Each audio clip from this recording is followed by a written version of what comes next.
नमस्कार दोस्तों, आज मैं आपको इस वीडियो में बताने जा रहा हूं दीनदयाल अंत्योदय योजना राष्ट्रीय शहरी आजीविका मिशन के बारे में।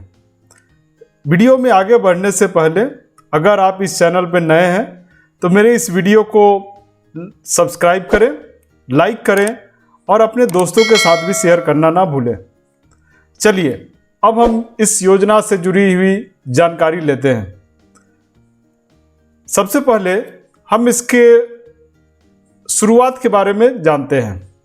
तो आवास मंत्रालय और शहरी गरीबी उपशमन मतलब कि ministry of housing and urban poor alleviation, Bharat सरकार का जो यह मंत्रालय है, उसने स्वर्ण जयंती शहरी रोजगार योजना को बदल करके उसमें कुछ बदलाव करके 24 सितंबर 2013 को दीनदयाल अंत्योदय योजना राष्ट्रीय शहरी आजीविका मिशन की शुरुआत की। और यह जो योजना है, इसे हर जिला मुख्यालय, उसकी आबादी चाहे जो कुछ भी हो, और वैसे शहर जिनकी आबादी 1 लाख से ज़्यादा की थी, उस शहर में इस योजना को चालू किया गया। दीनदयाल अंत्योदय योजना राष्ट्रीय शहरी आजीविका मिशन के अंतर्गत शहरी व्यक्ति या किसी ग्रुप या स्वयं सहायता समूह को स्वरोजगार कार्यक्रम के लिए ऋण के ऊपर ब्याज सब्सिडी के रूप में सहायता दी जाती है। इसके जो लाभार्थी होते हैं, उस लाभार्थी में कम से कम 30% महिला होनी चाहिए। SC/ST मतलब कि अनुसूचित जाति या अनुसूचित जनजाति, जो शहर में जनसंख्या है उनके अनुपात में इनका चयन होना जरूरी है। जो लोग शारीरिक रूप से कमज़ोर हैं, उनका प्रतिनिधित्व कम से कम 3% होना चाहिए, और जो अल्पसंख्यक है उनका प्रतिनिधित्व कम से कम 15% इस योजना में होना अनिवार्य है। अब हम बात करते हैं कि लाभार्थी का चयन कैसे होता है। तो मैं आपको बता दूं कि जो सामुदायिक आयोजक होते हैं या शहरी स्थानीय निकाय या फिर बैंक के प्रतिनिधि मिल करके लाभार्थी का चयन करते हैं। जो आवेदन प्राप्त होता है उसको शहरी स्थानीय निकाय को भेजा जाता है, और शहरी स्थानीय निकाय लेवल पर जितने भी आवेदन प्राप्त हुए हैं उसकी जांच परख के लिए एक टास्क फोर्स का गठन होता है। टास्क फोर्स यह देखती है कि किस आवेदन को बैंक को भेजा जाए इसको ऋण देने के लिए, या टास्क फोर्स यह देखती है कि कौन ऐसे व्यक्ति हैं या कौन ऐसे लाभार्थी हैं जो इस योजना के अंतर्गत लाभ ले सकते हैं। और टास्क फोर्स सही आवेदन का चयन कर शहरी स्थानीय निकाय को भेज देती है। फिर शहरी स्थानीय निकाय उस आवेदन को बैंकों को भेज देते हैं। बैंक 15 दिन के अंदर में यह डिसाइड करते हैं कि किस आवेदन को वो मंजूर कर रहे हैं या फिर किस आवेदन को वो नामंजूर कर रहे हैं। जो आवेदन बैंकों को मंजूर नहीं होता है उसे वो रिजेक्ट कर देते हैं, नामंजूर करके फिर शहरी स्थानीय निकाय को वापस भेज दिया जाता है। शहरी गरीब चाहे तो सीधे तौर पर बैंक को आवेदन दे सकते हैं, मतलब कि बैंक चाहे तो शहरी गरीब के से डायरेक्ट आवेदन स्वीकार कर सकता है और उसे मंजूर कर सकता है, उसे ऋण दे सकता है। ऋण सैंक्शन होने के बाद बैंक शहरी स्थानीय निकाय को इसकी सूचना दे देता है, जिससे कि बैंक को शहरी स्थानीय निकाय उसकी सब्सिडी दे देते हैं। जहाँ तक शिक्षा और ट्रेनिंग की बात है, तो इस योजना में जो लाभ लेने वाले व्यक्ति होते हैं, जो लाभार्थी होते हैं, उसके लिए कोई भी न्यूनतम शिक्षा का प्रावधान नहीं है, लेकिन ट्रेनिंग का प्रावधान रखा गया है। मतलब कि अगर आप कोई आजीविका के लिए किसी तरह का रोजगार शुरू करते हैं और अगर आपको जानकारी नहीं है उस रोजगार के बारे में, तो वो रोजगार फेल हो सकता है, असफल हो सकता है।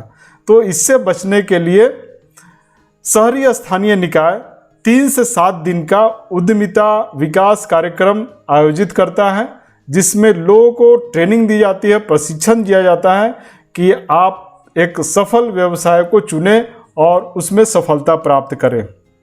वित्तीय सहायता की जहाँ तक बात है तो वित्तीय सहायता ब्याज सब्सिडी के रूप में दिया जाता है, लेकिन आपको यहाँ एक बात ध्यान रखने की है कि वित्तीय सहायता उसी व्यक्ति को मिलेगा या उसी ग्रुप को मिलेगा जो अपना ऋण समय पर चुका देता है। ब्याज सब्सिडी के रूप में सहायता मिलती है और यह सहायता 7% के ऊपर जो ऋण ब्याज होता है उस पर दिया जाता है। मान लीजिए कि बैंक किसी व्यक्ति या किसी ग्रुप से 12% का ब्याज चार्ज कर रहा है, ब्याज ले रहा है ऋण के ऊपर में, तो 7% तो व्यक्ति या ग्रुप को ब्याज देना पड़ेगा, लेकिन 7% के ऊपर मतलब कि 5% का जो ब्याज है वह आपको सब्सिडी के रूप में दीनदयाल अंत्योदय योजना के अंतर्गत वापस कर दिया जाएगा, मिल जाएगा। महिला स्वयं सहायता समूह को 3% का अतिरिक्त ब्याज सब्सिडी मिलता है अगर वो अपना ऋण समय पर चुका देते हैं। तो अगर स्वरोजगार कार्यक्रम कोई व्यक्ति विशेष अपनाता है तो उसकी उम्र 18 वर्ष से कम नहीं होनी चाहिए और परियोजना की लागत 2 लाख रुपए से अधिक नहीं होना चाहिए। अगर यह कार्यक्रम किसी ग्रुप के द्वारा है तो ग्रुप में न्यूनतम 3 व्यक्ति होने चाहिए और शहरी गरीब का प्रतिनिधित्व कम से कम 70% होना अनिवार्य है। मान लीजिए कि किसी ग्रुप में 10 व्यक्ति हैं तो 7 व्यक्ति शहरी गरीब से आने चाहिए। एक बात और ध्यान देने की है कि एक परिवार से एक ही व्यक्ति इस योजना में लाभ ले सकता है, मतलब कि एक परिवार का एक से ज़्यादा व्यक्ति इस योजना में लाभ लेने के लिए लाभ नहीं ले सकता है। ग्रुप के हर व्यक्ति का उम्र कम से कम 18 वर्ष होना चाहिए। ग्रुप में जो ऋण दिया जाता है वह प्रति व्यक्ति 2 लाख या ग्रुप को मिलाकर के 10 लाख रुपए तक का ऋण दिया जा सकता है। 2 लाख प्रति व्यक्ति या 10 लाख रुपए, दोनों में से जो कम होगा वही ऋण की राशि होगी। ऋण की प्रकार की अगर हम बात करें तो हर व्यक्ति चाहे तो अपना ऋण अलग अलग ले सकता है या फिर ग्रुप में एक ऋण ले सकता है।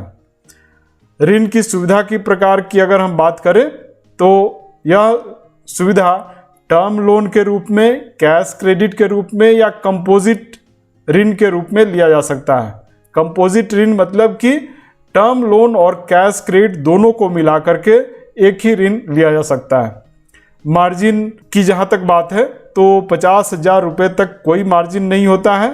50,000 से अधिक का ऋण है तो 5% से लेकर के 10% तक का मार्जिन बैंक ले सकती है और किसी भी स्थिति में 10% से ज़्यादा का मार्जिन नहीं लिया जाता है। दीनदयाल अंत्योदय योजना राष्ट्रीय शहरी आजीविका मिशन में अगर आप ऋण लेते हैं तो आपको कोई भी कोलेट्रल नहीं देना होता है। कोलेट्रल का मतलब है कि किसी भी प्रकार की संपत्ति आपको बंधक रखने की ज़रूरत नहीं होती है।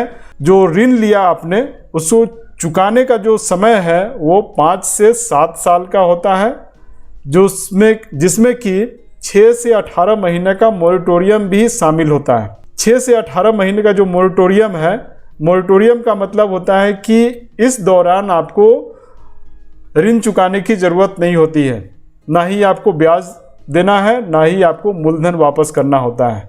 जब 6 से 18 महीने गुजर जाते हैं तब उसके बाद आपका किस्त चालू होता है और उस किस्त में आपको जो ब्याज है और जो मूलधन है आपको रिटर्न करना होता है। तो मैं समझता हूँ कि दीनदयाल अंत्योदय योजना राष्ट्रीय शहरी आजीविका मिशन से संबंधित जानकारी आपको मिल गई होगी। अगर किसी को कोई डाउट रह गया है या किसी प्रकार की त्रुटि रह गई है तो आप हमें कमेंट करके बता सकते हैं। मैं आपसे पुनः आग्रह करूंगा कि वीडियो को सब्सक्राइब करें, लाइक करें और पास में जो बेल का आइकन है उसे भी दबाना ना भूलें, जिससे कि मेरी वीडियो आपको समय समय पर मिलती रहे। मिलते हैं अगले वीडियो में, तब तक के लिए मुस्कुराते रहिए। धन्यवाद।